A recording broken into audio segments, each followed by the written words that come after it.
So guys, we're officially in the review portion of the video. If you've not seen the full playthrough, the link is in the description, and the Kickstarter link is also in the description, so please check that out. Now, what have we played today, guys?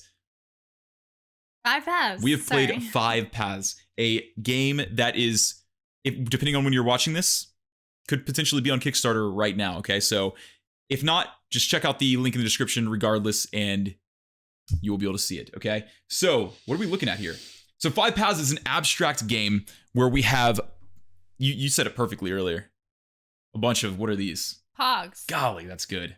Okay, so we have pogs here. Character pogs. Yes, they're all characters, and they're one of 5 different paths. Now, this is an abstract game that is very, very chess-like, checkers-like, that type of strategy where it's just moving pieces on a board, and each piece has, well, checkers isn't really like that. It's more probably similar to chess because they each have their own ability or their own movement styles, their own abilities, the way they capture, the way they have special abilities, and just the way they move. Okay, so each faction is going to do that differently. And that's what makes this game super unique, is because first of all, there's nothing to set up here really, except the pogs, okay? And they just feel good to handle, okay? And then you have this board and a couple dice. And I love that, man. I'm really, especially after having kids, I'm really loving these games that have very few rules, okay? This is the book right here, very thin, okay? And not the page quality is great, but like just thin and density, okay?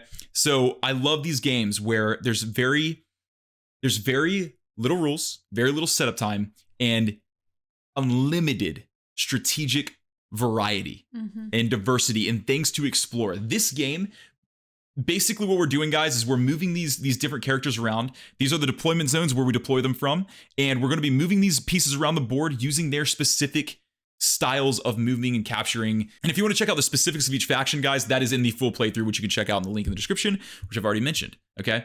So we're not going to go through all these specific factions, but each one moves differently. Each one is going to capture enemies differently, and the way you win this game is to capture 5 of the opponent's enemies or make it so that they cannot declare, which means basically say, I'm using this unit in the next turn, whether that be from stunning them or from just capturing all of them.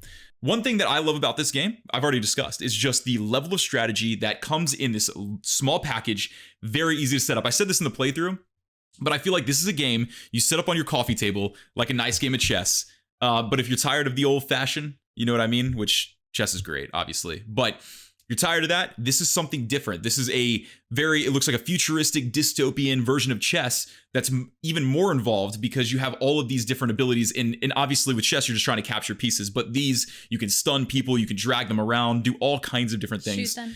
You can shoot them, depending on the faction, yes. This is a game that I feel like right now, the learning curve isn't that steep. I feel like it's actually super steep right out the gate, and then it just levels off because once you've played, we've played one time, and I feel like we would be twice as effective. Right. Okay. So again, what's really cool is that you just have these few elements, and you get to explore all of these different strategies and just try to make each move as efficient as possible. And you don't.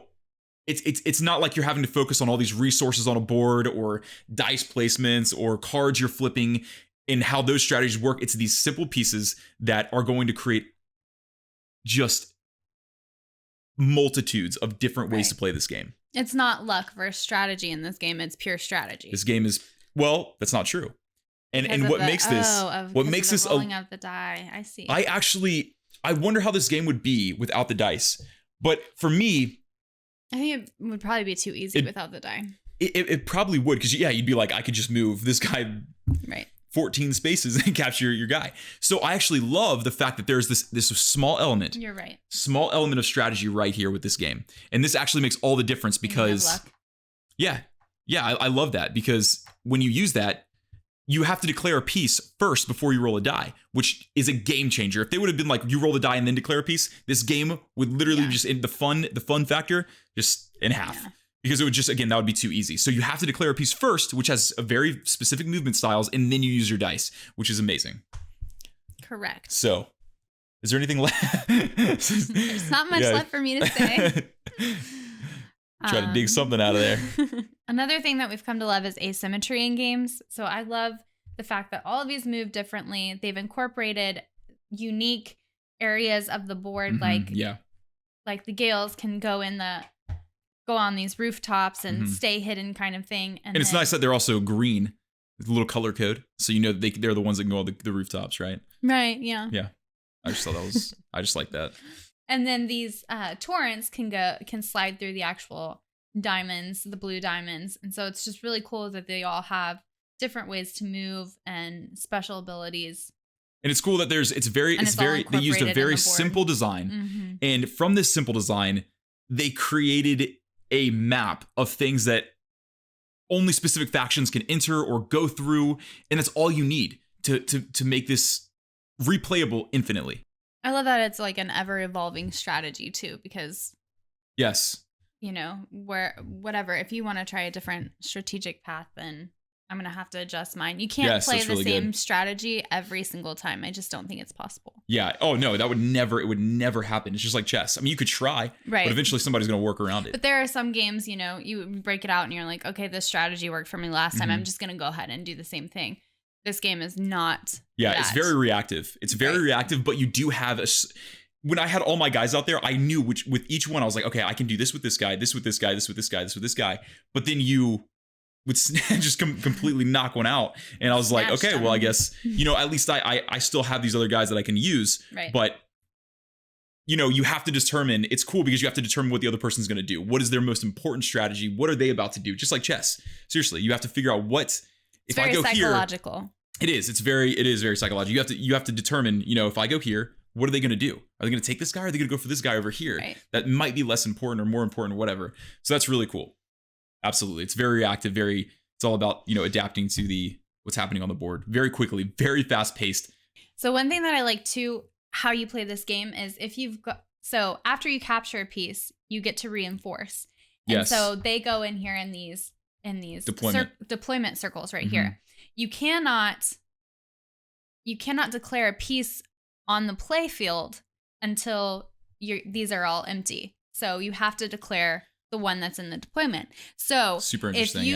If you leave yourself in a vulnerable spot here, and you decide to reinforce, then now they can play, and you have to use the one that's on the very outskirts of the city. Or is this a city? Yeah, a city. So that changes the way that you play the game too, if you decide to reinforce. Right, you have to decide what's more important: potentially losing your guy.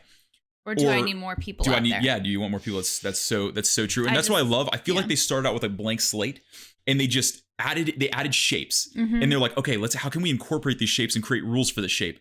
Oh, yes, perfect. This will be for this faction. And how can we let's spread out, let's make some more shapes on here. And how can we use those? And, you know, they incorporated the diamonds. Then they did the deployment zones. Okay, so deployment, you have to use that. That's another layer of strategy. They created all these layers of strategy, and each one of those creates exponential more strategies behind them. So that's really cool. And something else that I love about this game, and it's just so smart, is that some games, I feel games are almost complete in themselves. They don't need, or they don't really have room for, I would say, for expansions and things like that. Some of the games we have they're so heavy to begin with, or just so dense that you don't want any more expansions. This game is it's just keep it the way it is. It's just already a little bit too much, but it's a lot of fun, but too much. But this one right here is absolutely perfect for expansions. There's so much expansion opportunity here, different maps, adding new players, and it's all the same. The foundation will remain the same, but the maps could change. I mean, this map alone provides so many different routes, but then all they have to do is add different shapes and make different factions, or just I would love to see like a cube or square or diamond or whatever. You would never need another expansion to play this game infinitely, but it would be awesome to be able to take those. Now there's two ways to play. One is to get really good at what's already here, right, and one is to be like, I want to explore other factions and stuff and see how those affect. And the number of different abilities are just endless. You could the potential here for expansion and increase and just what's here is insane. And the game wouldn't become more difficult to understand. It would just provide more options. So even after the first play, I feel as if now I have a better understanding of areas I need to be more aggressive in, areas where I need to just take it a little bit easy. So at one point I had a guy out here and I just left him vulnerable. And I didn't even realize that she had three I was so ready for my next turn. Access. She had 3 people that she could easily use to just take him. As long as I rolled the right die, it didn't even have to be a high number of die that he was like. Yeah. Yep. So I was surrounded. I mean, very cool game, and again, just can play it forever. I really think you can play this and just keep going. This is an awesome. You could have you could have easily. This game could be in like a tournament. Enter this game into a tournament and just have this massive. Everybody's gonna be playing differently. Some people are gonna be super good with these and use them in ways you've never seen, and that is super interesting to me. So. Anyway, that is the great things about this game. And so constructive criticism has to happen. Okay. I know you don't want it, but it has to happen. I don't like it. It has to happen. Okay. So one thing that I think could be improved if we had player aids. So if we're supposed to play, do you want to show them? We're supposed to play across the table. Yeah, we're supposed to play across the table. And so you have these, you have these here, but that font is small. And they tell you the font's small. It's a little dark with the maroon and the purple on the black background. And so, especially in the beginning when you're trying to get used to this game, I think player aids would be really nice just to have on hand, so you're not, just a little larger and a little bit more. It's not that these aren't concise because there's not that many rules for each faction, but maybe a little bit more concise because in the middle of a game when you're trying to be strategic and you have to sit here and read this small font. And try to figure out what this person really does and try to not only read it and understand what the words are saying, but how to use that in a strategic way. Right. It is pretty tough. I'm not going to lie. So again, after 5-10 times of playing this, you probably would, you would never need that again. Right. But for your first several plays to really dive in and become passionate about this game and really enjoy it, you need something probably with a little bit more concise, but also larger. And it's like, this is what it does. Right. Boom. Now, guys, understand that this is a prototype. The rulebook is also a prototype. So if there's any need for improvement in rules, I'm sure that'll be addressed in the Kickstarter. I felt like everything was explained rather well. There were a couple questions that we had, but I mean, again, that gets explained and improved. So in the Kickstarters and everything. So I think that is the main complaint about this game is that when you first start playing, it's not about the future because the future, you understand. Chess, you understand. You don't know it at first. It's the same thing. Okay, but these are a little bit more involved in move upon forward, move a knight and an L. So you have to really play this. I would say right out the gate, you need to play it pretty frequently just to get a handle on it. But then after that, you can take breaks and you'll come back and it's like riding a bike. You know, you understand it. And another thing for me, I would like the corners to be a little bit more distinct. That's great. When you're playing. So momentum happens when, do you want to switch it? Yeah. So momentum is you have to go, if you're here and you're traveling, you can't just cut this corner. You have to travel the length of the entire straight line. And so sometimes when you're like, is this a corner? I don't know. I have to go straight. When you're playing quickly and trying to figure out in your head, you do. It's very. To go? The paths are a little bit difficult to see and figure out. So I would really so love. Good.